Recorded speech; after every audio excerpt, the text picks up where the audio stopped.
talks about having conversations with your sexual partner before sex. Yes. This is important for not only preventing bleeds and injuries, but also for women if they have bleeds from the mouth or heavy menstruation. This can be awkward, especially if it's a new partner and you're disclosing if you had a bleeding disorder. What do you suggest to deal with disclosure before sex with your partner? I think we kind of started that conversation a little earlier, and I said that there were a whole range of background stuff that we'd want to think about and talk about to get to that point where they're ready to disclose their bleeding disorder or their own issues around sexual behaviour. And it's around, from my point of view, it's really starting at the base with the individual and where their level of comfort is and their experience.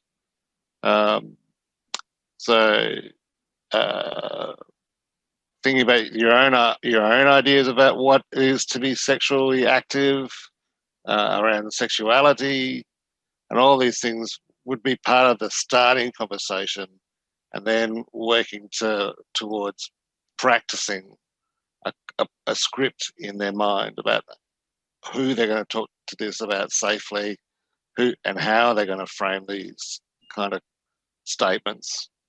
Often I say to clients, if you're uncomfortable talking to another person, maybe practice talking to yourself.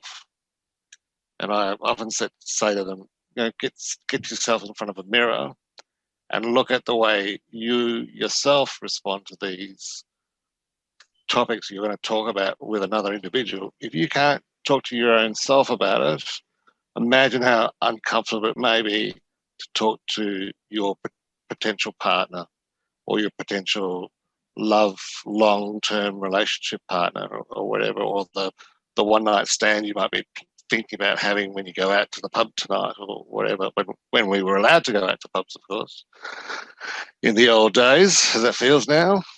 Yeah, so it's really starting with the individual and getting them to be comfortable with themselves first and brainstorming it and getting them to do a lot of,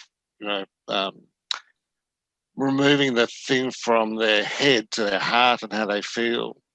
And that's where I would start for me with the client, anybody, male or female. That's good advice. But there was quite a physical bit of that question, which is about what do you do about the heavy menstrual bleeding during sex. There are a lot of devices you can use, such as menstrual caps and things, menstrual cups, and if they talk to either in their, it doesn't have to be a haemophilia centre, about their women's health clinic about these things, there are devices that can use so the blood, to sort of cope, to fix the problems to start with. Okay. At the Alfred, we're lucky we've got our social work position is job shared, and my off-sider is Jane, who's obviously a competent female. So I have to say that my experience with talking to women is very limited and lots of feels, but we're lucky that we've got Jane on side. So if that topic did come up from a female perspective, we can always offer them Jane. So, yeah. Yeah, I think that helps, having both a guy and a gal to share the load. The first time I had sex with my partner, I had a mouth bleed and he freaked out. Do you have any suggestions for talking about it? Very embarrassing, exclamation mark. Well, I think we have, again, gone, full circle around having a bleeding disorder and your level of comfort with having a bleeding disorder, and how you would inform your partner. Communication is a constant battle in any relationship. And it's not just about sexuality or sexual behaviour, it's about a whole range of things. And I think that the communication around disclosure of your bleeding disorder and what it might mean to you as an individual, but also how it plays out in any kind of situation and in the sex space, is part of the thing that we wanted to talk about from the beginning. And finding words that we're all comfortable with, keeping it simple without dialing into, medical terminology and that sort of stuff that everybody understands. Would we have any specific tips for this person who's had an incident, I suppose, and obviously hadn't maybe talked about it prior to?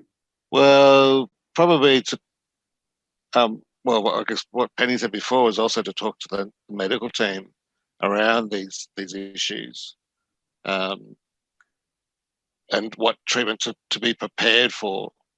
That would be part of the thing, is to be prepared, whether it's around having treatment beforehand is one of the things that we would have to talk about. Yeah.